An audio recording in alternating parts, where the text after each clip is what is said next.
The skies of Africa are changing forever. Imagine soaring above cities in sleek air taxis, connecting people and nations faster than ever before. Today we follow the incredible journey of Ibrahim Traoré, the man turning this futuristic dream into reality. From sabotage and betrayal to courage and triumph, this is a story of vision, determination, and a continent refusing to stay grounded. If you enjoy stories that inspire and thrill, don't forget to hit the like button, share this video with your friends, and subscribe to the channel for more cinematic journeys.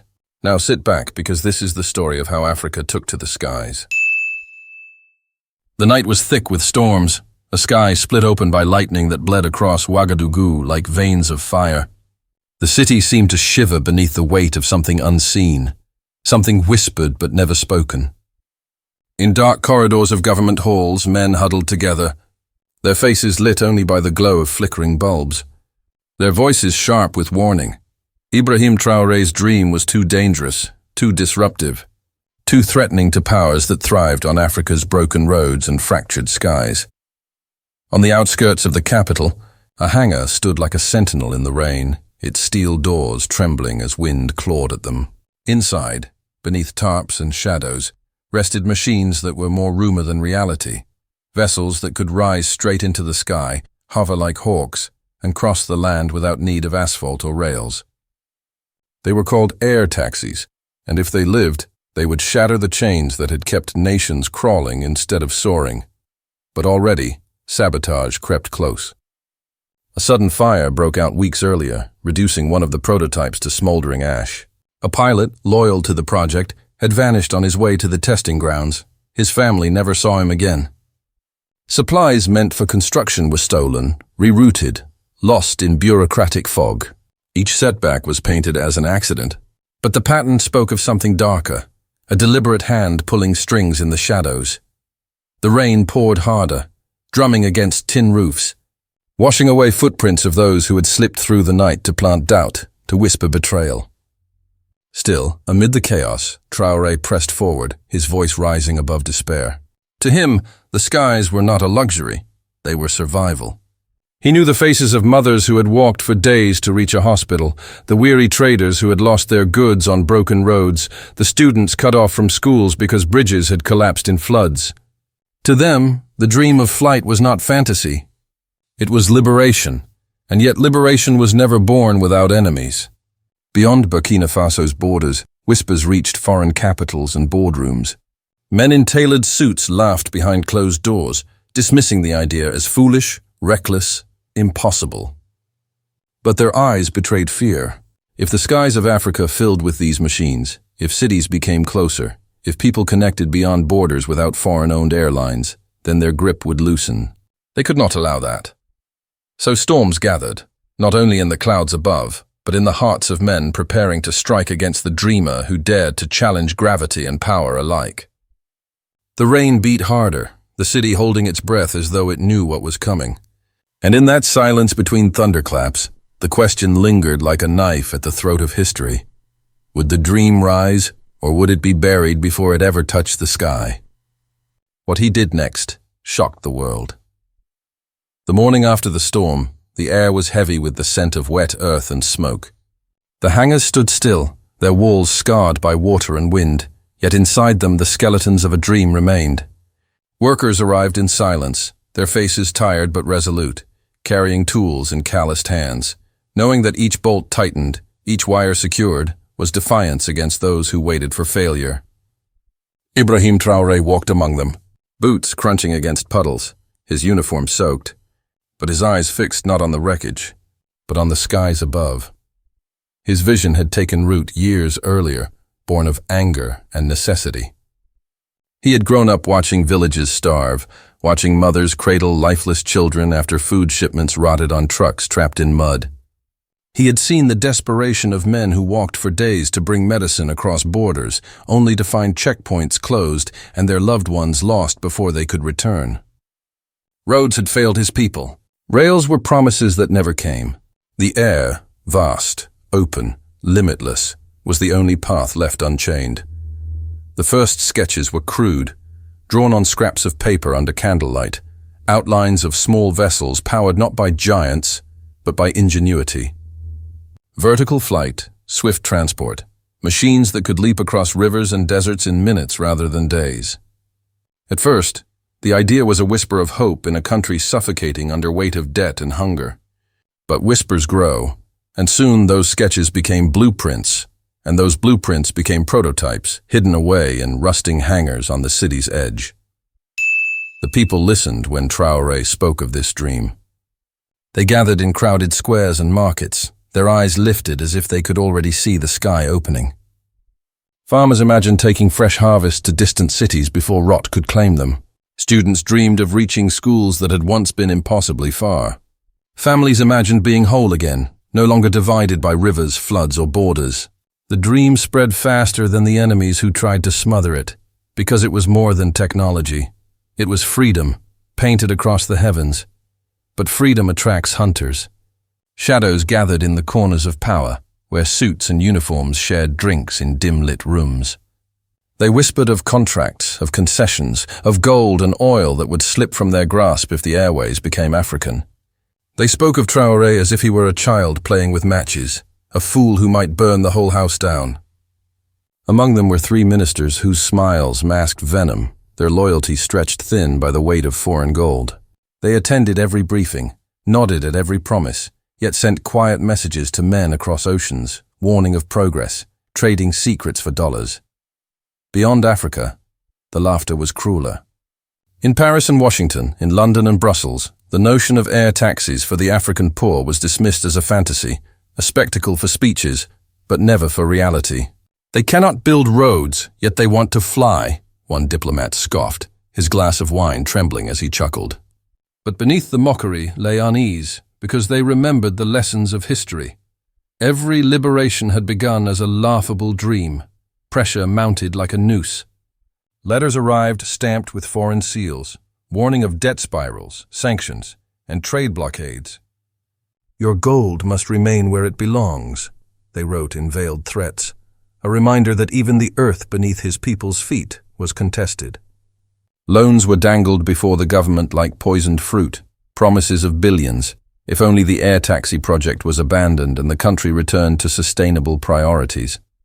It was not advice. It was an ultimatum, and still the work continued. Engineers toiled in silence, their hands stained with oil and hope. Mechanics worked through nights, guided by lamps that flickered with dying fuel. Every bolt tightened was an act of rebellion.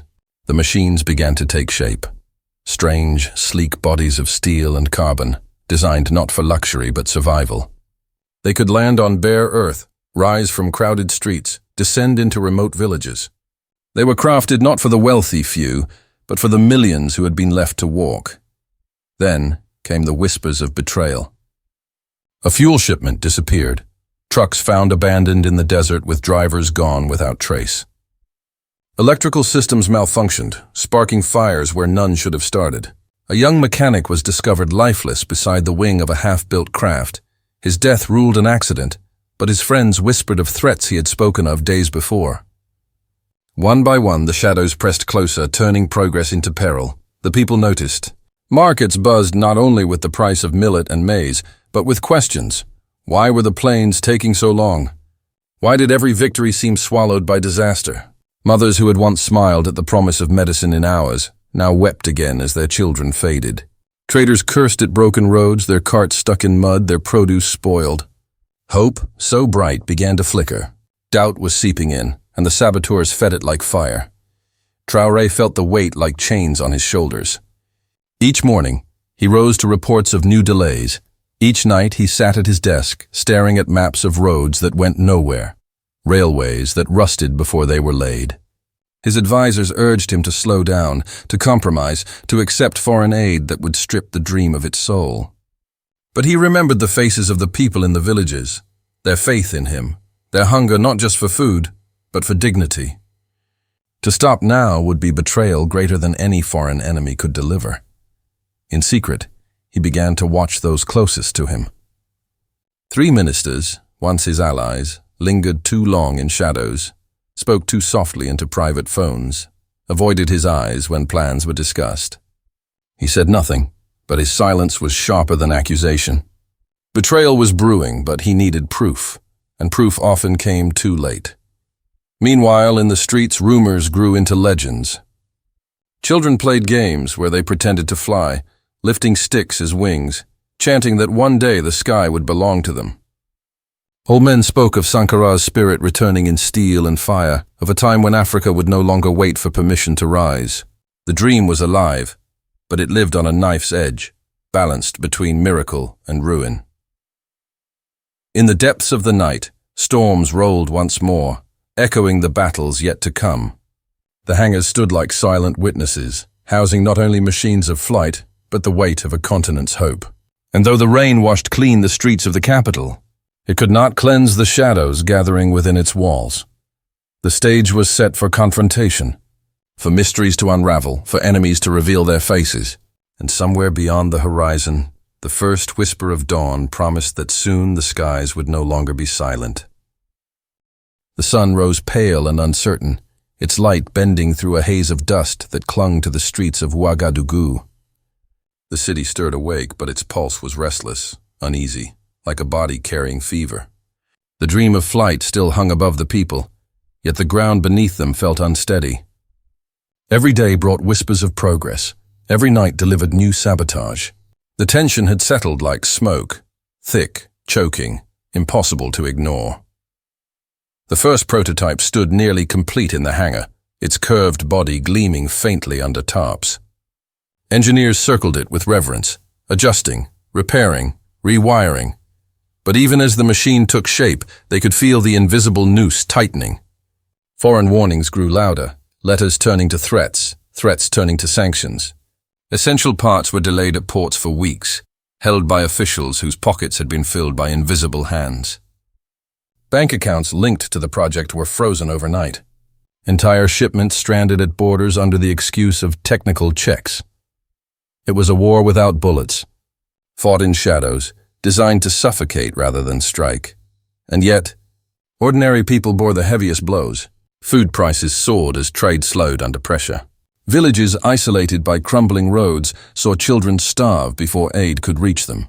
Mothers cradled their little ones beneath fading skies, whispering prayers that never seemed to rise higher than the clouds.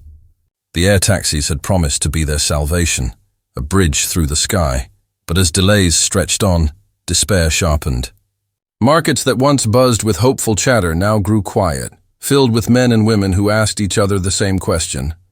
Had they believed in an illusion? The betrayal within the government deepened. The three ministers who had once stood at Traoré's side grew bolder in their duplicity. They spoke in public of loyalty, but in secret they fed information to foreign corporations, leaking blueprints, flight schedules, vulnerabilities. One arranged for inferior parts to be delivered, knowing they would fail during testing. Another funneled money from the project's budget into accounts offshore, draining resources needed for completion. The third orchestrated propaganda through whispers in the streets, planting seeds of distrust that would bloom into protests if the timing was right. Traoré was not blind. His instincts told him where the rot lay, though the evidence was scattered like ashes in the wind. At night, he stood alone in the hangar, running his hands along the smooth steel of the prototype, listening to the echo of rain outside. He knew the machine was more than metal. It was a promise, and promises demanded blood. He wondered how many lives would be taken before the skies finally opened. The storm gathered momentum. One dawn, news reached the capital. Rebels had infiltrated the northern border, armed with weapons stamped with foreign serial numbers. Their faces hidden by scarves, but their mission clear: destabilization. Villages burned, families fled, and soldiers who should have been guarding the project were dispatched instead to fight in the dust. In the chaos, saboteurs struck again. Another prototype was gutted by fire, the flames so sudden, so precise, that the workers swore it could not have been an accident. Among the wreckage lay twisted beams and shattered glass, and the lifeless body of an engineer who had once spoken of hope as though it were unbreakable. The message was clear: the skies would never be given. They had to be taken, but despair was a dangerous seed. Soldiers stationed at the airfields began to waver. Some whispered that the project was cursed, that no machine meant for ordinary Africans would ever leave the ground. Others grew restless as their salaries were delayed by foreign strangulation of the economy. One by one, doubts seeped into the ranks, corroding loyalty like rust. It was betrayal not of choice, but of hunger, of exhaustion, of despair. In the streets, protests erupted, at first small, then swelling. Angry voices demanded food, demanded work, demanded answers. Rumors spread that billions had been poured into a fantasy while families starved. Few understood that the very project meant to save them was the reason they suffered now. The three ministers fanned the flames, stepping into the crowds with sympathetic faces, whispering blame, pointing fingers at the very man who had carried their hopes. "He is wasting your future," they said, though their own pockets bulged with stolen gold. Traoré moved like a man walking through fire. Every step forward brought heat, every breath carried smoke, but he refused to retreat. In meeting rooms heavy with silence, he faced envoys from global powers who sat with crossed legs and practiced smiles, speaking in the language of ultimatums. "Abandon the project," they told him. "Open your resources instead. Invest in roads, in programs we will fund. Air taxis will bring only ruin." Their voices were calm, but behind them stood the shadow of sanctions, embargoes, war. His silence was his answer. The work continued, even as men died for it. New prototypes rose from the ashes of the old, rebuilt by hands that shook but never stopped. Mechanics carried their tools like weapons, engineers scribbled blueprints like prayers. Each day the hangars hummed with a rhythm of defiance. Each night the city outside trembled with hunger. And in the darkness between both, enemies watched, waiting for the perfect moment to strike the final blow. It came on a night when the air itself seemed to hold its breath. The test flight had been scheduled in secret, the prototype prepared with care, guarded by soldiers sworn to secrecy. Yet somehow word had already slipped beyond the walls. The three ministers were nowhere to be found. Foreign drones were spotted at the edge of the city, their red lights blinking like eyes in the dark. Traoré stood at the airfield, staring at the machine that represented everything. The hopes of millions, the fury of enemies, the weight of his own name. The engines whined as they prepared to come alive, but something felt wrong. Sparks where none should be, cables misplaced, fuel lines too dry. Sabotage again at the very heart of the final attempt. Loyal mechanics scrambled, cursing, sweating, fighting against time. Soldiers circled the perimeter, their rifles tense, uncertain of who among them might falter. It was a battlefield without open gunfire, yet the tension was thicker than war. Somewhere in the darkness, betrayal waited to strike. The people would soon know. They would see either triumph or collapse, and their faith would turn accordingly. Families huddled near radios, waiting for news. Traders paused at markets, whispering of the flight that could change their lives or shatter their hopes forever. Children lay awake, staring at ceilings, imagining wings breaking through clouds. The machine was ready, but the city was not. The enemies were closing in, the soldiers divided, the people trembling, and in the silence before the engines roared, the future of a continent balanced on a blade. Night had fallen over Ouagadougou, thick and almost alive, wrapping the city in shadows. The hangar doors creaked open as rain began to drizzle, cold and unrelenting, washing over steel and concrete like a cleansing that masked the chaos within. Traoré stood before the prototype, his hands brushing over its smooth hull, feeling the weight of every doubt, every betrayal, every life that had been poured into this moment. The engines hummed faintly, a heartbeat ready to roar, and in that vibration he could sense both salvation and destruction poised together. The first obstacle struck almost immediately. Sparks ignited along the fuel lines, flaring into small tongues of fire that hissed and hissed, feeding on tension. Mechanics dove forward with extinguishers, their movements sharp and frantic, working in synchronized desperation. Outside the hangar, shadows moved too, figures cloaked in dark coats, faces unseen, placing obstacles on the airfield's perimeter.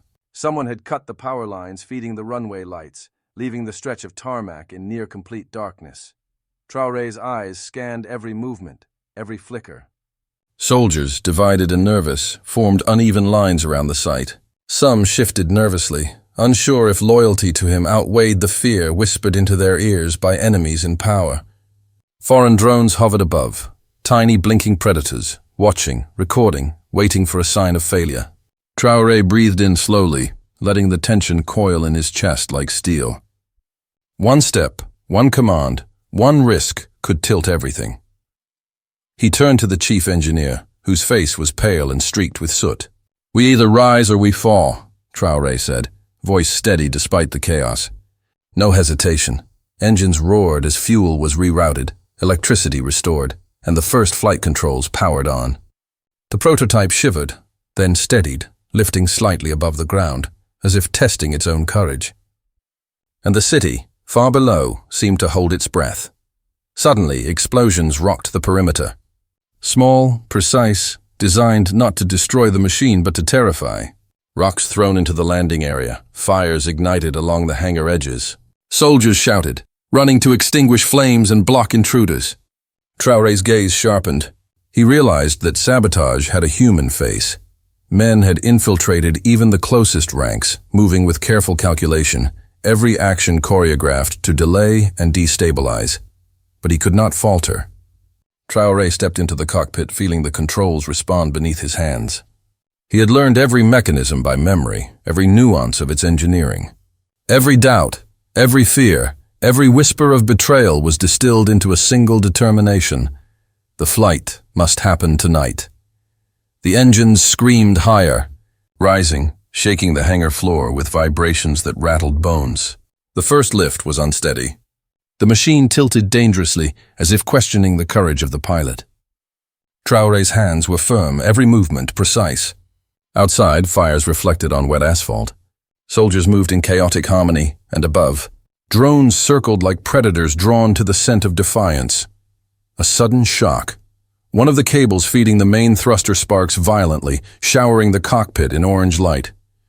Traoré's body tensed, but he did not flinch. With one deft adjustment, he rerouted power manually, steering the craft back to stability. Mechanics yelled behind him, a chorus of disbelief and awe. Every eye was locked on the rising silhouette, a machine no longer bound by gravity but by courage and resolve. And then came the confrontation. Figures emerged from the shadows, armed, determined to halt the flight at all costs. They were the saboteurs sent by the ministers and foreign powers, desperate to end the dream. Soldiers froze, torn between orders and fear. Traoré's voice rang out, sharp and commanding. "Do your duty or step aside. This flight is not negotiable," chaos erupted. Sparks and gunfire mingled in the night. A soldier loyal to Traoré dove to push one intruder aside. Another saboteur lunged at the prototype's undercarriage, tools aimed to cripple the engines. But the machine itself seemed to respond to resolve. Hydraulic limbs adjusted, landing gear braced, and in a surge of motion, it lifted fully into the sky, dragging shadows along the wet runway before they could reach its heart. Traoré's mind was a razor edge of calculation. Every movement of the cockpit levers, every subtle adjustment of thrust and balance, had to be flawless. Below, fires roared, smoke twisted into the night, and soldiers fought shadows, buying him seconds that would determine the future of an entire continent. As the prototype climbed, above the hangars and the trembling city, the storm intensified. Lightning split the clouds, illuminating the terrified and awed faces of those below. Thunder shook the very ground. Traoré maneuvered with precision, dodging falling debris, weaving between electric arcs that threatened to sever cables feeding the craft. Every pulse of the engines was a heartbeat, every rise a statement of defiance. High above, the city shrank. The rain was a veil, the lightning a spotlight, and the air, thin, cold, and sharp, wrapped around the machine like a cloak. Traoré's eyes, sharp behind the visor, scanned the horizon for threats, for sabotage, for betrayal that might strike mid-flight. And yet amid danger there was clarity. He was not just piloting a machine. He was piloting hope, carrying every child, every mother, every trader who had dreamed of connection across a fractured land. The saboteurs had underestimated him. In their attempt to destroy, they revealed themselves. Communications intercepted, plans revealed, traitors exposed in real time. Traoré guided the machine back toward the hangar complex, descending with precision, engines screaming but stable. Fires were avoided, explosions missed, soldiers' lives protected. The machine landed perfectly in a flare of triumph that seemed impossible mere hours before. A silence fell, heavy, almost sacred. The hangar, scarred by fire and chaos, now stood as a testament not to destruction, but to survival. Engineers wept, mechanics cheered, soldiers breathed in relief. Outside, the city watched, a distant thunder of realization building. The flight had happened. Africa had touched the sky, and even as shadows lingered, even as the three ministers' schemes unraveled in the aftermath, one truth remained undeniable. Ibrahim Traoré had not merely flown a machine. He had flown a vision, a continent's hope, a message that would echo far beyond the clouds. The storm above had not conquered him. The conspiracies had not broken him. Above, in the thin night air, the prototype hovered for a moment, suspended between earth and stars, a silver beacon against the dark. And in that moment, every fear, every betrayal, every obstacle dissolved into wind. For the first time, the dream was real. The world had watched. And the world would never forget. The morning after the storm broke with a brilliance the city had not seen in years. The sun, gold and warm, poured over Ouagadougou, washing away the remnants of rain, fire, and shadow. On the streets, life stirred cautiously at first, then with a growing rhythm of awe and celebration. People stepped outside, blinking against the light, as though seeing the world for the first time. Above them, the prototype that had conquered the night rested gracefully in the hangar, its metal gleaming, silent but alive, a monument to what had been achieved. Families gathered near the airfield, children pressing their faces to fences, eyes wide with wonder. Mothers whispered to each other, some laughing, some weeping, their voices trembling with a mixture of relief and astonishment. Traders and merchants emerged from markets and alleys, carrying produce that had once been at risk of spoilage, and marveled that it could now reach distant cities in hours instead of days. The invisible chains of geography and neglect had been broken, and for the first time, they felt the wind of freedom on their skin. Traoré walked among them, his uniform damp from night rain. His face streaked with soot, yet his posture unwavering. He did not speak, for his presence alone was enough. Eyes followed him, recognizing the man who had carried their hopes, who had faced betrayal and sabotage and refused to yield. Everywhere he went, he saw the faces of those he had promised to lift. Now gazing upward with a mixture of gratitude, disbelief and joy, the three ministers, once voices of doubt and secrecy, now stood exposed. Evidence of their conspiracies, leaked communications, intercepted plans, diverted funds, had been unveiled through the very networks they thought secure. International scrutiny descended on them like lightning, their power shattered by the proof of their duplicity. Humiliation was compounded by defeat. The project they had sought to destroy was airborne, functioning, and unstoppable. Beyond Burkina Faso, the world took notice. News outlets, long skeptical, now scrambled to cover the reality of the flights. Videos of the prototype lifting gracefully above the hangars went viral, inspiring debates, awe, and reluctant admiration in capitals across continents. Investors who had mocked the project now studied it. Governments that had opposed it quietly recalculated their positions, and ordinary people in distant African cities whispered stories of a man who dared to challenge both gravity and the entrenched powers that sought to keep the continent grounded. Villages once cut off by broken roads now experienced new lifelines. Students crossed deserts in hours to reach schools, families reunited across borders, and farmers watched their crops reach markets while still fresh. The first official air taxi routes opened, carrying passengers who had never seen flight in their lives. Laughter, tears, and the hum of engines became the soundtrack of a nation reborn. Traoré, however, did not revel in fame. His gaze was fixed beyond the city, toward the horizon, where countless skies awaited transformation. Each successful flight was not just a victory over sabotage or politics. It was proof that vision could triumph over inertia, that courage could bend the world to the will of those who dared to act. He met with engineers, mechanics, and pilots, praising their dedication, knowing that the dream had been collective, not solitary.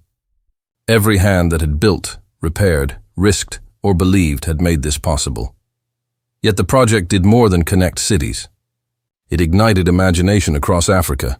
Children in Lagos, Nairobi, and Dakar heard of the flights and drew airplanes on their walls. Teachers spoke of possibilities once unthinkable. Young innovators began experimenting with new technologies, inspired by the audacity of someone who refused to let borders or broken roads define what a continent could achieve. Traoré had not merely flown a machine. He had launched an idea that would ripple across generations. Foreign powers, initially hostile, now regarded Africa with wary respect. Diplomats arrived seeking dialogue, not dictates.